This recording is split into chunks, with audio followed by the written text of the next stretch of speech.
Concernant la loi sur la peine de mort, pour 62 voix, contre 48 voix et une abstention.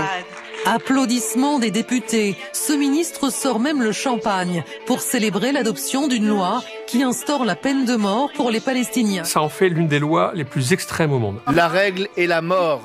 La prison à vie est l'exception.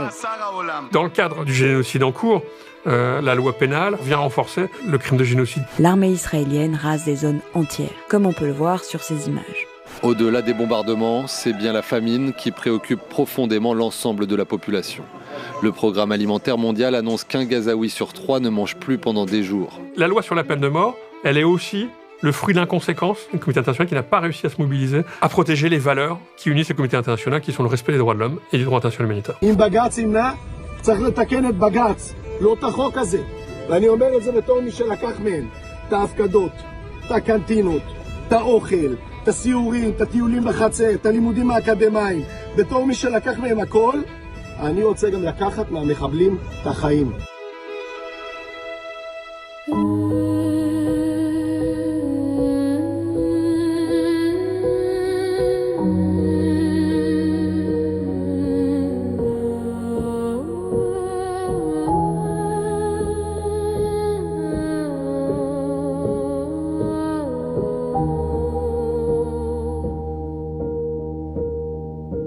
Sous les dorures de la Knesset, le coup prévient de tomber.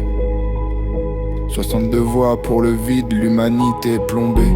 Il débouche le champagne, trinque à la fin des vies. Pendant que dans les décombres, le droit de l'homme s'enfuit.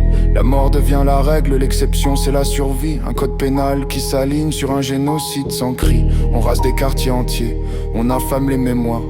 Un ventre vide sur 3, c'est l'indice du désespoir. Même l'erreur devient fatale, sous les lois du tribunal. La pendaison en réponse, un verdict final et brutal. Solution plug and play pour effacer un peuple entier. Le silence du monde est le complice de l'encrier. Désormais, la prison à vie est une faveur. Ils appellent ça de la clémence quand ils oublient de te pendre.